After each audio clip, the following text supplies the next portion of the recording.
how to create a profitable webinar and lessons from my absolute disaster webinars. Hi, I'm Lucy Griffiths, and it's taken me a while to get here. I cannot believe that if I were to rewind the clock 7 years, I would be talking about how to create profitable webinars, because every disaster you can think of, I've done it. So I'm going to start with some of the disaster stories so you know what not to do, and then we can talk about what you want to do. Okay, so the first thing to say is, deep breath, shoulders back. Confidence helps a lot, okay? Confidence in what you're selling and how you show up makes a massive difference.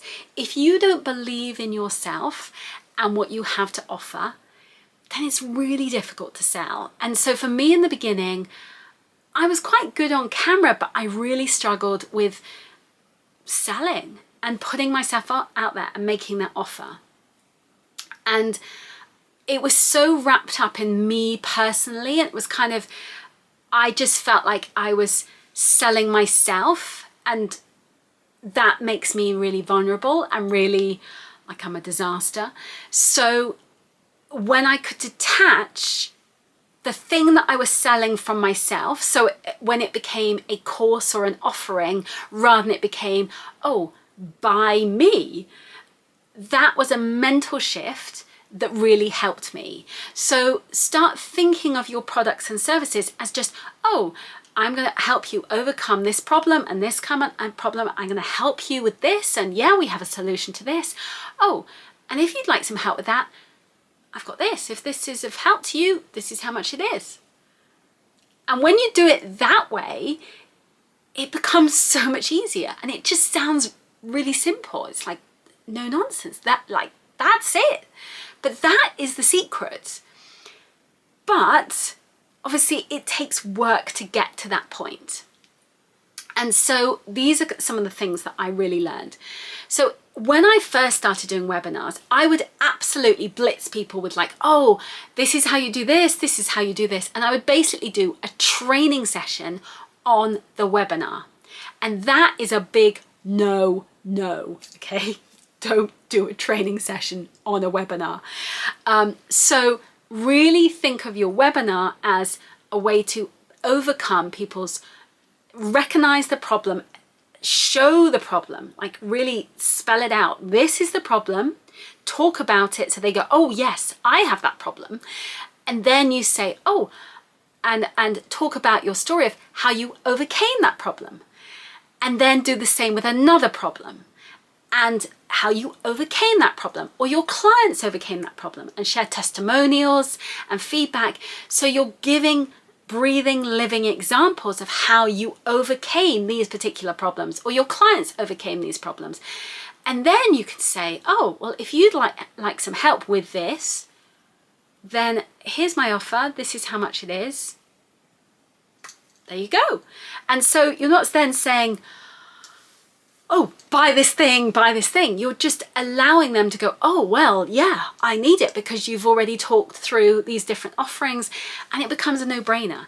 And so the secret is to make your offering so easy, so irresistible, that somebody would be stupid would be like, oh, I'm a complete idiot not to buy this thing, because it's a no-brainer to buy it, because it's going to solve this problem that you've so clearly identified.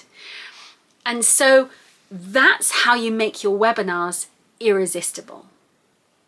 Okay, so other disasters that I've been on in this process, the tech. So I used to spend a lot of money on Facebook ads where we get people into a Facebook group, and I do this challenge and I'd show up every day. And for me, that was exhausting. That was draining and exhausting. Didn't work with family life.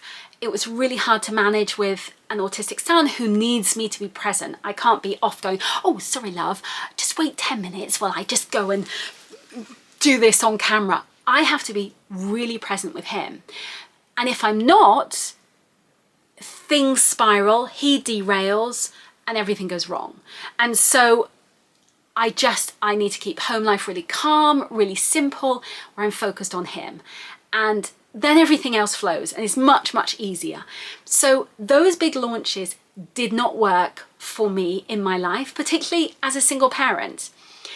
But the tech was also a disaster with them. So basically we do this, spend all this money, get everyone in a Facebook group, and then Facebook would have some glitch or something and no one could find the webinar, no one could find the trainings. I mean, I can't tell you how stressful it was, because you know, Facebook is such a random place that you're dependent on the algorithm. And so I'd be spending all this money on these things that nobody could find. So I completely stepped away from Facebook. I stepped away from launches. I was like, I'm done with that. And to be honest, I did so many of them in such, I had this coach who was getting me to launch every 6 weeks. It was hideous, okay? It was awful. And in the process, I was so burned out. I was so sick of it. I hated it. I absolutely hated everything. I didn't launch for a year. And so it had the opposite effect of what I was trying to do. And so I completely shifted everything. I was like, right, I'm going to do a better, simpler way of launching. So I got rid of all of that, and instead I just made it really easy. I instead kept it really low key. It was just focused on emails, and so I would grow my email list throughout the year consistently by offering like freebies, like I'm talking about now, a freebie where you can check out how I do this. So I've got a schedule, the launch plan. You can check that out, the easy launch plan below. So that's how I grow my email list.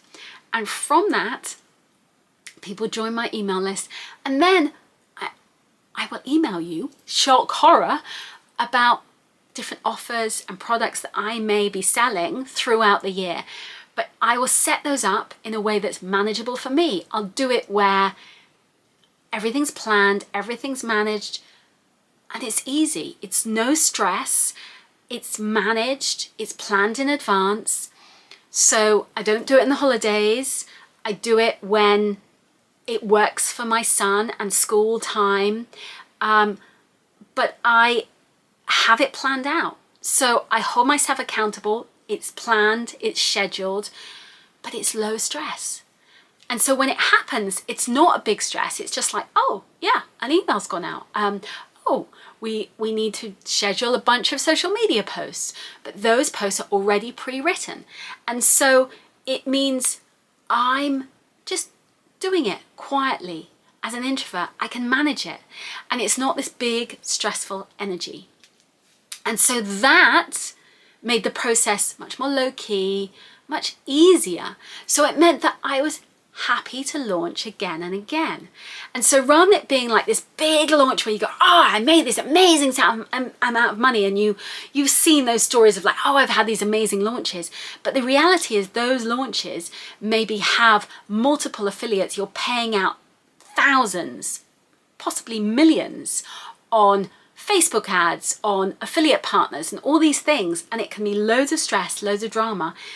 But actually, if you had something smaller, lower key, easier, then it's easy. Life becomes easier.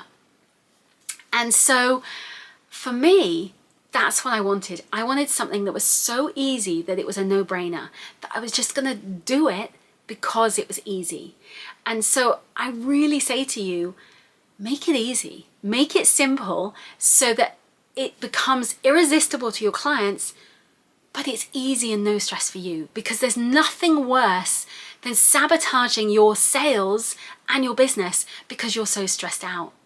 So keep it simple, make it easy. And if you want that guide, check out the link below. And if you like this video, I would love you to subscribe. Please click on the link below to subscribe.